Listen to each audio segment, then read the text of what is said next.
Welcome to the NBA Coast to Coast podcast brought to you by thelines.com. Coming to you from the West Coast, Josh Lander, joined by Nate Weitzer. He's on the East Coast.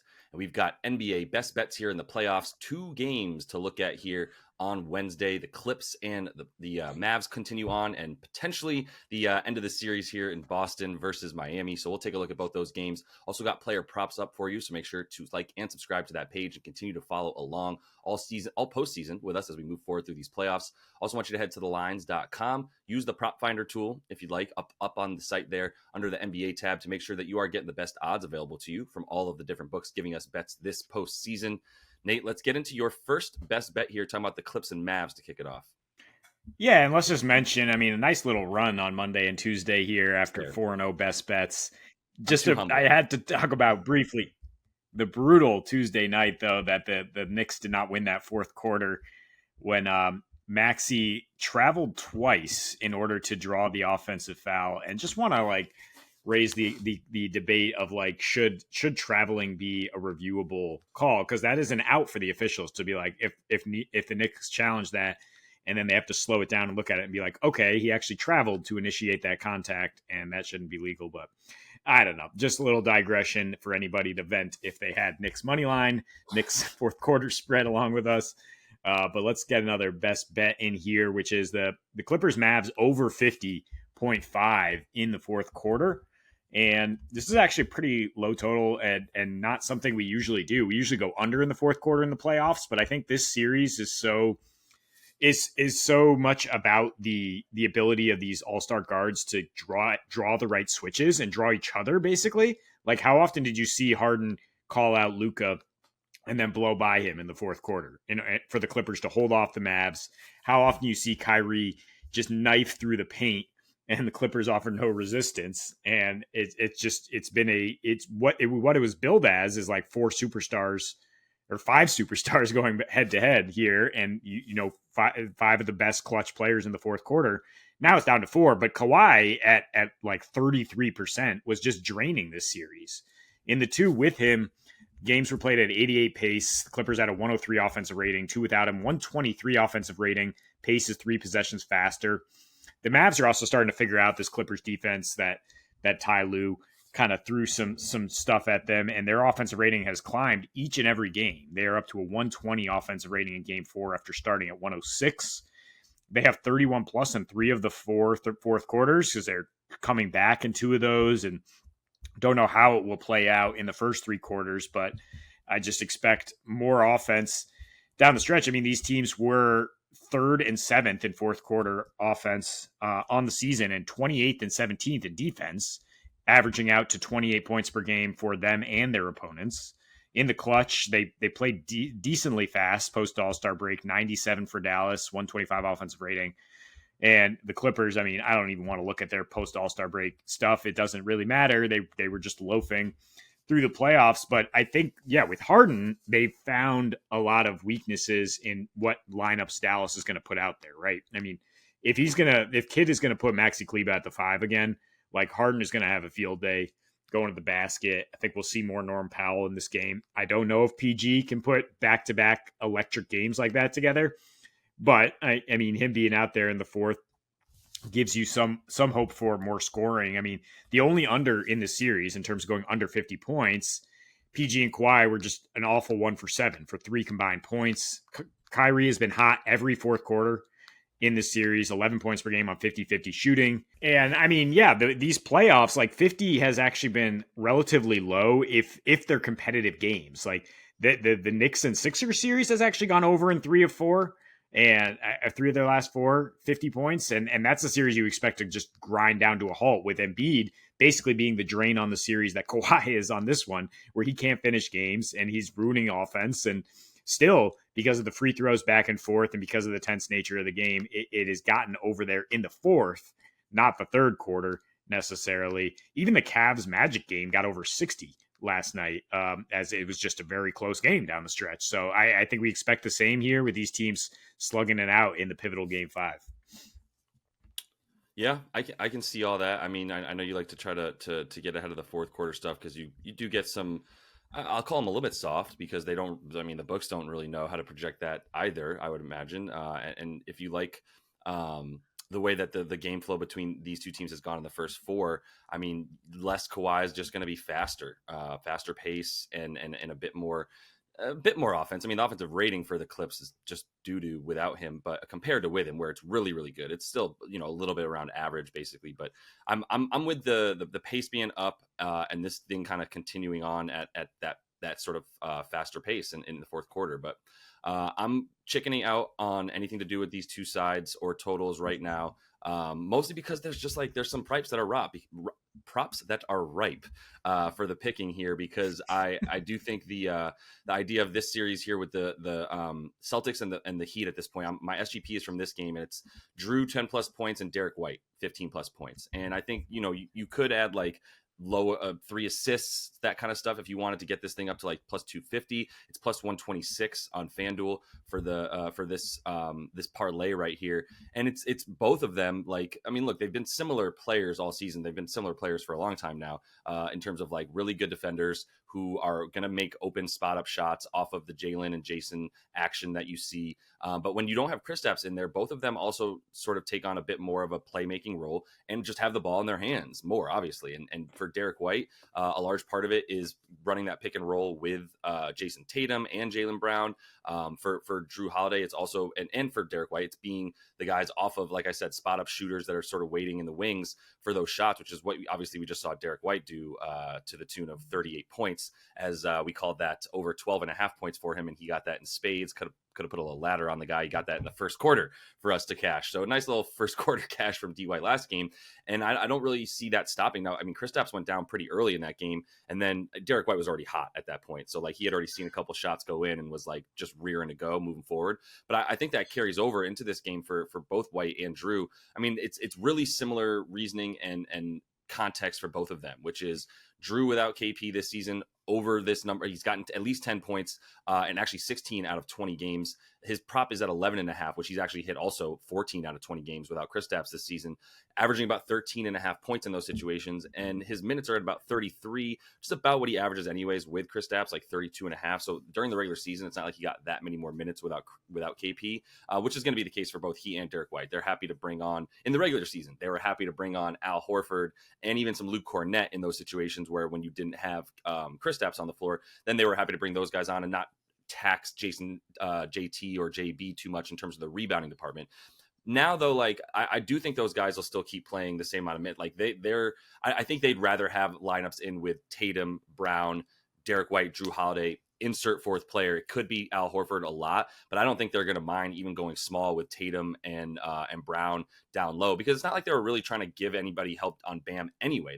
They keep leaving Bam down there to do his thing. Bam keeps doing his thing on both defense and around the boards. But like they're not worried about that because it's still trading twos for threes, and Jason Tatum and Jaylen Brown are both really good rebounders, and we've seen them have really high rebounding numbers in this playoffs. So I don't think that like you're going to see like Derek White or Drew Holiday lose any minutes to get more size on the floor or anything like that. You're still going to get 36 from both of them, in which case that's just a few more minutes than they played in the regular season without Kristaps, and both of them going over super consistently. Like I said, for Derek White, it's a 12 of the 21 games that he played, but he's averaging 16 without Kristaps in the lineup this season. And it's like I said, just the action that he's in is a little bit better. And to be honest, I don't think they'll run as much pick and roll ball handler as they did when Kristaps was out in the regular season, and they would have Derek White and Drew Holiday a little bit more a part of the pick and roll action with Jason Tatum and some Jaylen Brown as well. Now I think it's still just going to be a lot of like Jason Tatum still pretty much the primary ball handler, but I kind of like him for assists in that situation because of how good Miami is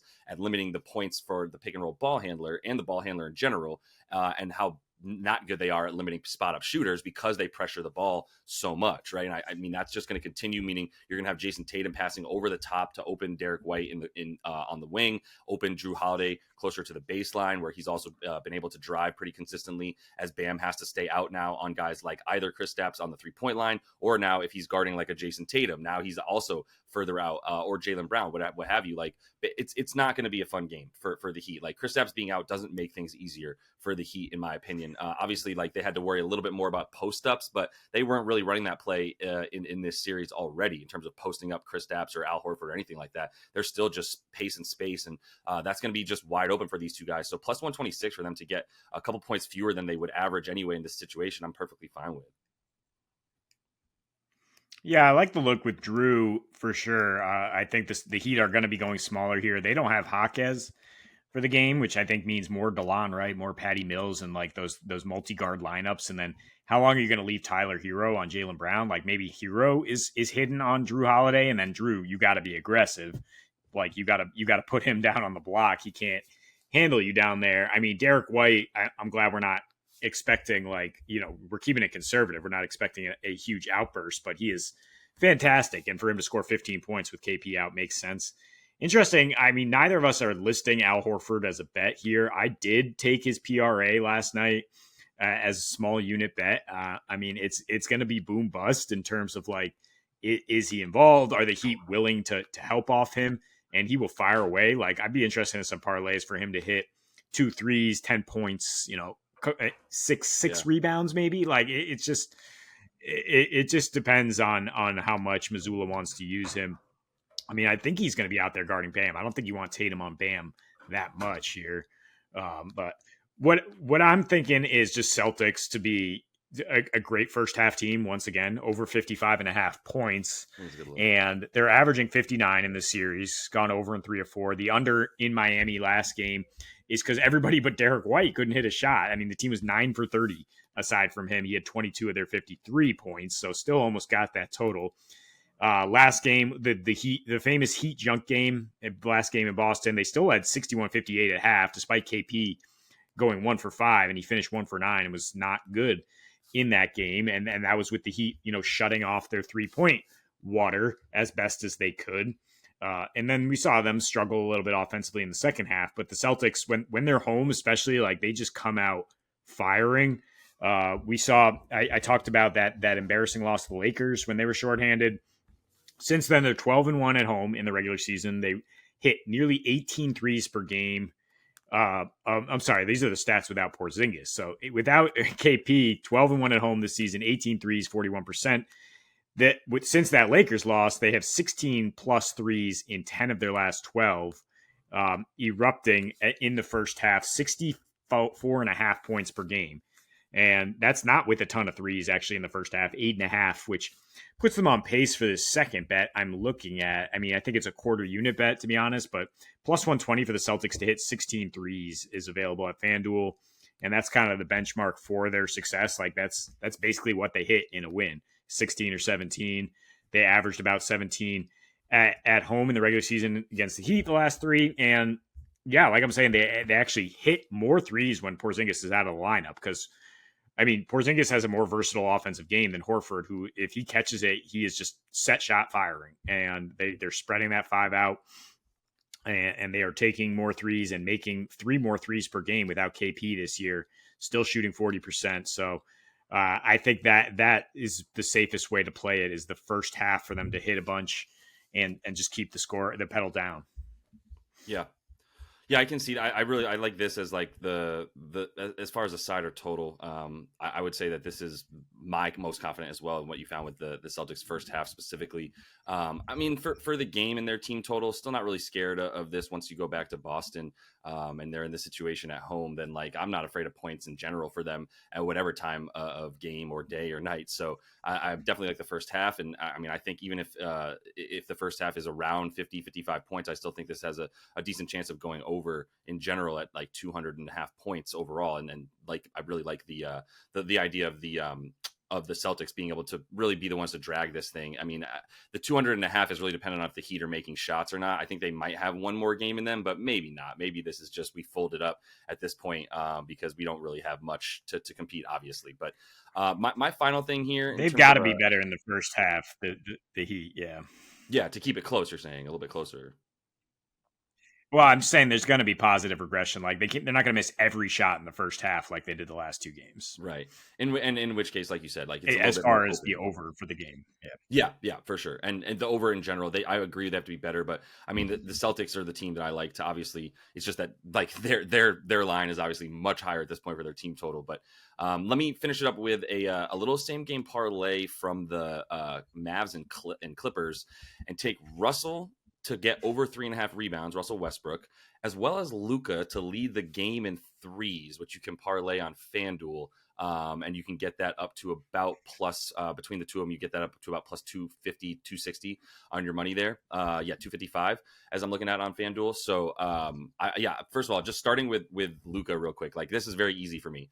Dude is taking the most threes, hasn't caught fire yet, has not really made enough of them to like make you feel amazing about this bet right now if you're just going on recent numbers. But this is like a classic positive regression spot as well.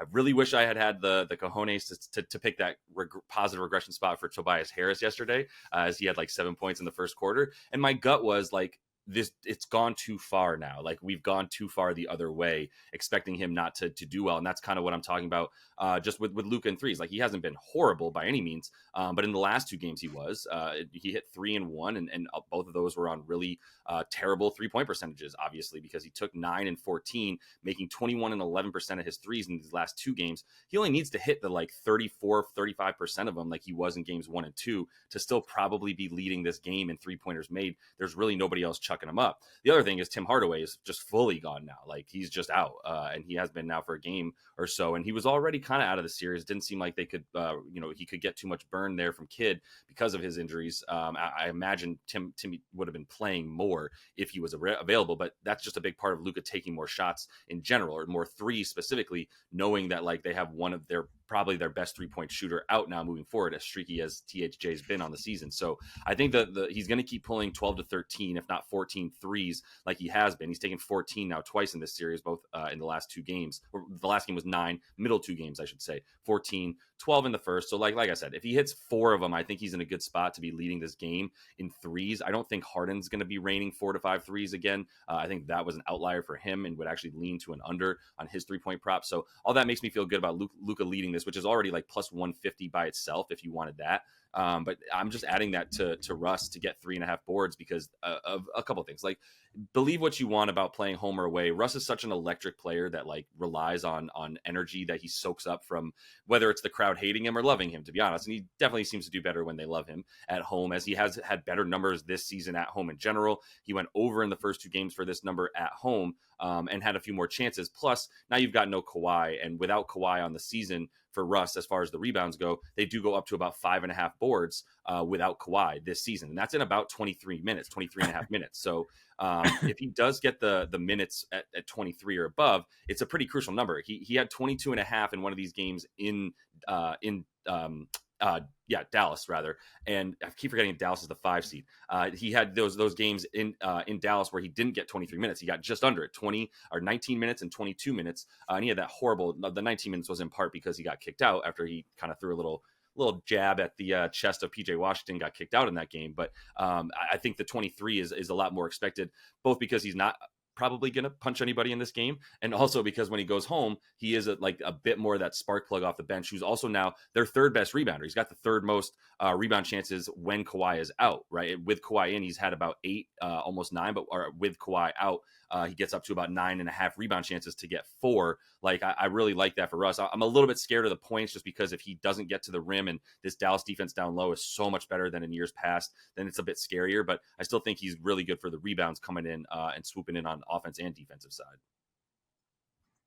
Yeah, I like the call with Russ and the peripheral stats. I was thinking over 7.5 rebound and assists for him is definitely in play here. Now that we know Kawhi's out, now that we're back in LA. I mean, you went through that whole 3-point discussion and didn't say Paul George's name. Paul George, who just went 7 for 10 and just absolutely was unconscious from 3. So, I mean, it's a little risky to me because he's going to take plenty, and he seems to be in a better rhythm than Luka, who might be dealing with some stuff lower body wise. It seems like, I mean, or just conditioning and just like isn't necessarily scoring at the level we've been used to. I just punched in why, like, I obviously like Harden and Kyrie to keep scoring, and for them to have 20 and 25, Harden to have the 20 gets you plus 280 along with this Russ 3.5 rebounds. So just throw it, plenty of ways to play around with it as far as like guys just getting their raw points and not worrying if Luka outshoots other guys. No, it's fair. It's actually it's a little bit bigger payout than I even gave myself credit for. It's $355 here on FanDuel for that. So that depends how you want to juice it. But yeah, I actually am fine with Harden to keep scoring. There's even like a special that you can get. I don't remember which one it is. It might be like Sleeper or one of those, but look for Harden at like 7. You can get like over 17.5 points for him as like a special to add alongside one of these parlays. That's stuff like that. I know Underdog does that a lot as well right now. So keep an eye out for that, because there seems to be some kind of like Harden bonuses going around on these different sort of like fantasy and DFS sites. But that is all the time we have for you in Best Bets. Continue to follow along. Check out Play a Props, as we have that up as well moving forward each and every day now throughout the playoffs. So until we see you next, happy betting.